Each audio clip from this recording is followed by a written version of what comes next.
Here again with another Breaking Bad Season 3 episode review video. Before I get into that, though, pretty important, if you are caught up to the point where I am and rewatching or watching Breaking Bad, or you're just not entirely sure, then you definitely need to take the initiative and pay attention to the episode's title, which of course I'll mention, as well as put in the description. If that happens to be the case, you find that you're not caught up, it would be my recommendation that you don't watch this video any further to avoid any potential spoilers. And for those of you that are wondering, I've seen Breaking Bad many times, at least 8 times, it might be 10 times. And I just want to discuss this amazing show. So join me and Crazy Coffee Man down in the comment section so we can talk about everything related to Breaking Bad. With that in mind, this will be Breaking Bad Season 3, Episode 9. The title of this episode is Kafkaesque. And this will be my review, reaction, recap after just finishing watching the episode. We start off with a Chicken Brothers commercial. They were the brothers of Los Porros Hermanos. Jesse and Walt are busy cooking as they have to make 400 pounds of meth in a short amount of time. That's what Gus said they had to do because of Walt not being able to cook for the first however many days because of Hank's injury. And then bags of meth are being put in containers of chicken. Walt and Jesse have managed to cook a little over 200 pounds of meth. Jesse wants to take the extra out, and Walt says, leave it. Jesse starts complaining about how much money Gus is going to get compared to what they're going to get. $96 million after 3 months is the math on that. Now, I'm trying to remember if it was 200 pounds of meth or 400 pounds of meth that he wanted. I think it might have been 200, and I said 400. But in any event, Walt, Skyler, Marie Jr., and even Steve Gomez are visiting Hank, who's now awake and still has his twisted sense of humor. Gomez shows Hank that the blue meth is being spotted around the surrounding areas, and Hank talks about only reason he's breathing is because he got a warning call. Of course, the warning call that was from a certain somebody. Walt gets concerned when he hears this information. Walt goes to sit in his car. Skyler comes in and Walt says he had nothing to do with this, and Skyler asks if we are safe. Walt says yes. Jesse goes to, I believe it's an NA meeting, talks about the new job at the laundromat. Boss is a dick, owner's an even bigger dick, hours suck. Hank got flowers. Ted Beneke sent Hank some flowers. The doctor comes in to check on Hank, asking if he can feel certain things with a one-sided Q-tip. Hank's got feeling, thank God. Nerve function is returning for Hank. The insurance Hank has only covers 4 physical therapy sessions a week, and Marie wants daily sessions for Hank. Marie wants the best physical therapist, but they're not likely to be on their insurance plan. Saul's got a new business for Jesse. Congratulations, you're the owner of a nail salon. Best money laundering for a growing boy could ever ask for. Jesse isn't really interested in the nail salon.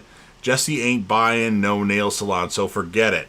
Saul gives Jesse a lesson on money laundering and the IRS. Saul would want 17% if Jesse would indeed get the nail salon. Walt meets with Gus. Gus asks how Hank's doing. Walt says he'll live. And then Walt asks to meet with him to clear the air. Walt mentions that someone called Hank moments before the Salamanca twins attacked him. He thinks someone saved him from the Salamanca twins, and he believes that person is Gus Fring, as he wanted a shootout, not an assassination, as the rewards would be enormous. Both parties take each other out. Walt says he even respects the strategy. One issue that troubles him, he doesn't know what happens when the 3-month contract ends. Gus says it can be 12 to 15 years, 12 to 15 months, however long he can renew the contract. He only needs him specifically for 3 months, though, but he would love to have him more. So Walt leaves. He goes speeding on the road, closes his eyes while driving until a semi-horn wakes him up, and Walt goes swerving off the road.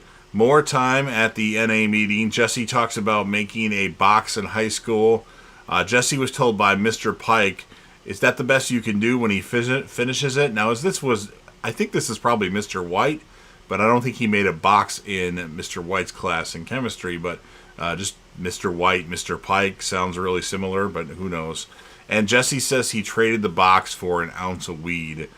Ted comes over to Skylar's place as Skylar was talking with Marie. Ted is thanked by Marie for the gift basket, and Ted doesn't want secrecy. He wants to be with Skylar. And Skylar says, "Are you really going to make me do this right now?" And Ted Beneke leaves. Jesse meets with Badger and Skinny. Jesse talks about a whole new market. Jesse tells him, "Let's start slinging again." That makes Skinny very excited.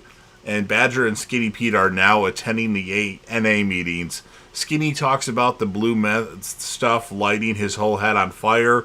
Skylar, while talking with Hank and Marie, tells Marie that they can pay for their bills. "We have money.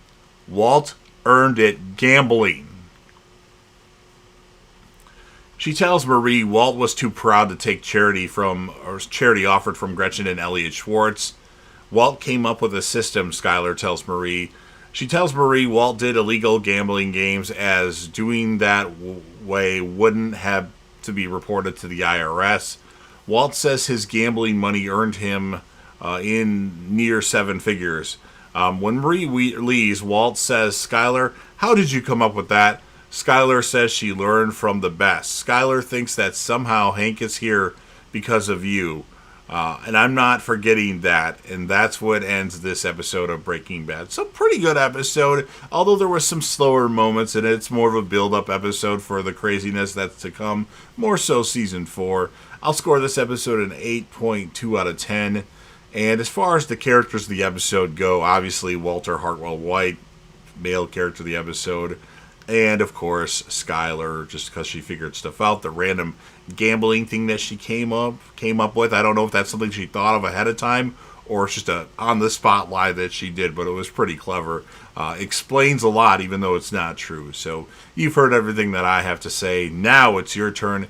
If you're a fan of Breaking Bad, Better Call Saul, or El Camino, a Breaking Bad movie, and you want to help me out with the YouTube algorithm, please make sure that you Hulk smash the like button, share this video with anybody you know, put this video on any one of your social media platforms.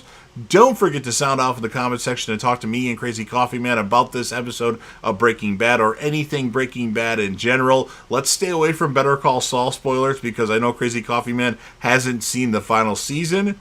In El Camino he has seen, so let's not talk about Better Call Saul stuff until I get into that, which will be after this. I'll put my series finale review of Better Call Saul right here for those of you that have seen it. And then last but certainly not least, don't forget to hit that sub button, subscribe to the channel, join the team, show your damn support, and be a part of something special, and JDev will return.